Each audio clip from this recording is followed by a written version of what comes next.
Ever wondered what the future of money looks like?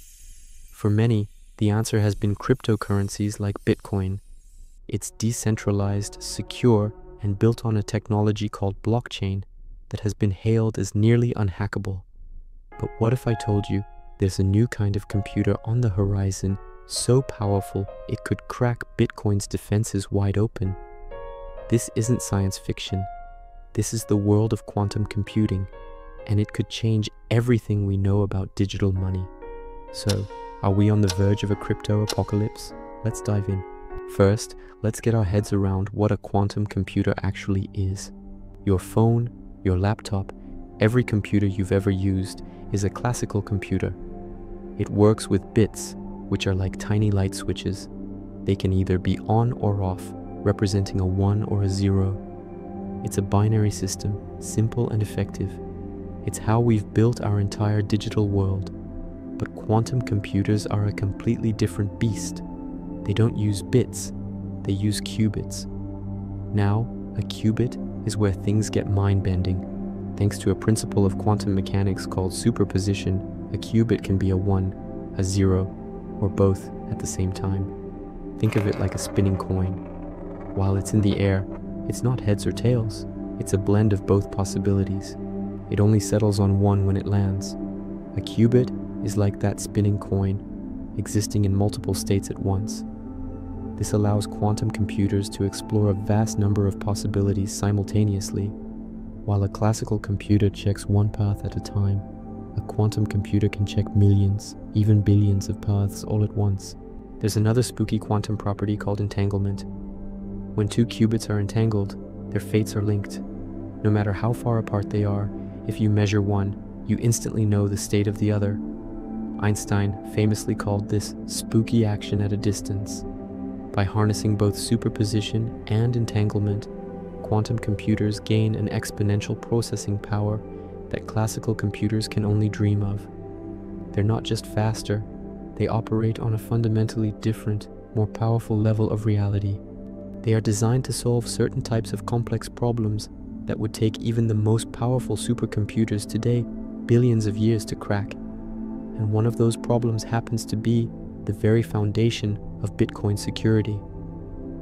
So how does Bitcoin keep your digital coin safe? It relies on something called public key cryptography. When you create a Bitcoin wallet, you get two keys, a public key and a private key.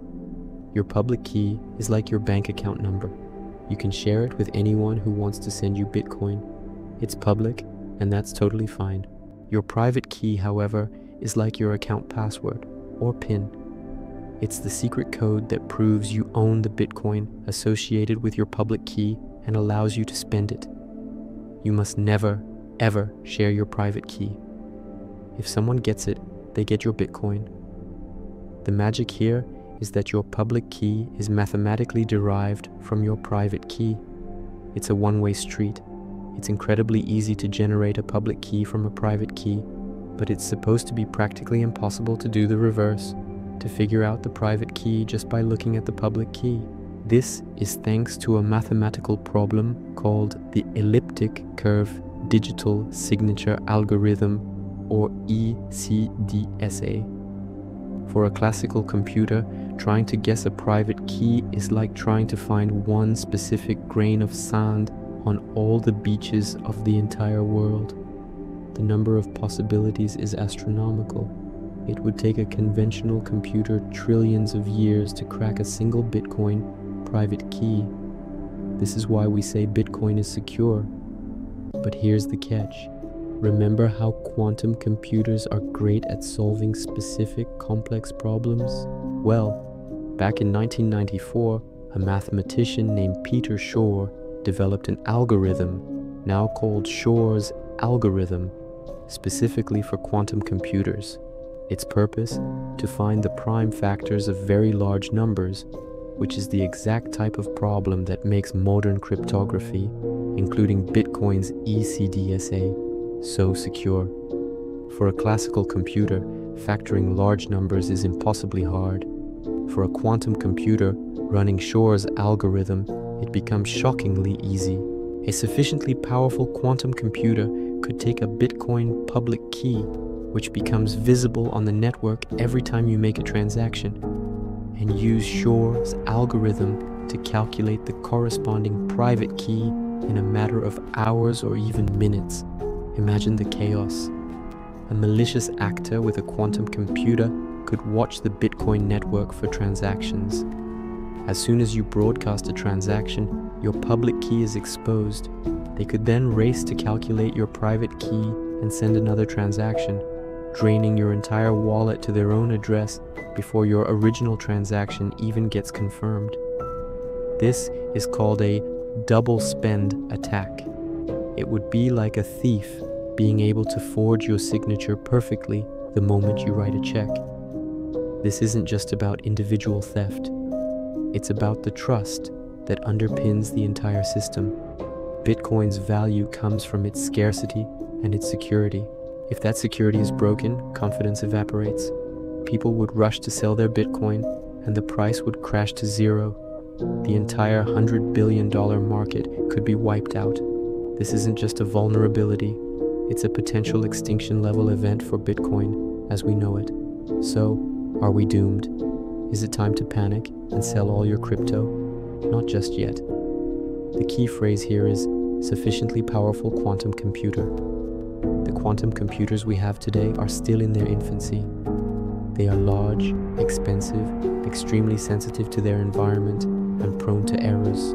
They have a limited number of qubits, and these qubits are not yet stable enough to perform the complex calculations required by Shore's algorithm on the scale needed to break Bitcoin's encryption. Most experts believe we are still several years, perhaps a decade or more, away from building a quantum computer that poses a real threat. But the key word is believe. Technological progress can be unpredictable and exponential. The race is on, and the finish line might be closer than we think. The good news is that the crypto community is not sitting idle. The brightest minds in cryptography are already working on a solution: quantum-resistant algorithms, also known as post-quantum cryptography, or PQC. These are new types of encryption designed to be secure against attacks from both classical and quantum computers. The idea would be to upgrade Bitcoin's network to use these new, more robust algorithms. This transition would be a monumental task. It would require what's known as a hard fork, where the entire Bitcoin network would have to agree to switch to a new set of rules. Getting consensus for such a massive change in a decentralized community is notoriously difficult. Plus, all users would need to migrate their funds from old, vulnerable wallet addresses to new, quantum-resistant ones. Any funds left in old wallets would remain vulnerable forever. It would be a delicate and risky global migration of digital wealth. But the threat extends beyond just stealing coins. Consider Bitcoin mining. Miners compete to solve a complex mathematical puzzle to add the next block to the blockchain, and the winner gets rewarded with new Bitcoin. A quantum computer could potentially solve this puzzle almost instantly, a process known as quantum Grover's algorithm. This would completely centralize the mining process. A single entity with a quantum computer could win every single block reward, effectively taking over the network. They could approve, block, or even reverse transactions at will, destroying the decentralized nature that makes Bitcoin valuable in the first place.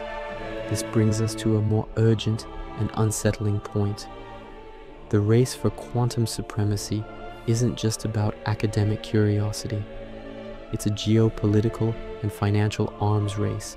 The first nation or corporation to build a large-scale, fault-tolerant quantum computer won't just be able to break Bitcoin, they could crack the encryption that protects global financial systems, government secrets, and military communications. Imagine a single entity with the power to decrypt any financial transaction, manipulate stock markets at will, and monopolize the creation of new digital currency. The risk isn't just that Bitcoin might fail, it's that a new, far more centralized form of financial control could emerge. The decentralization dream that Bitcoin represents could be replaced by a nightmare of absolute financial monopoly and manipulation, all wielded by whoever wins the quantum race. The clock is ticking, and the stakes couldn't be higher. The future of decentralized finance, and perhaps digital freedom itself, depends on staying one step ahead. Thanks for watching. If you found this breakdown of the quantum threat interesting, make sure to hit that like button and subscribe for more deep dives into the future of technology and finance. What do you think? Is Bitcoin prepared? Let me know in the comments below. See you next time.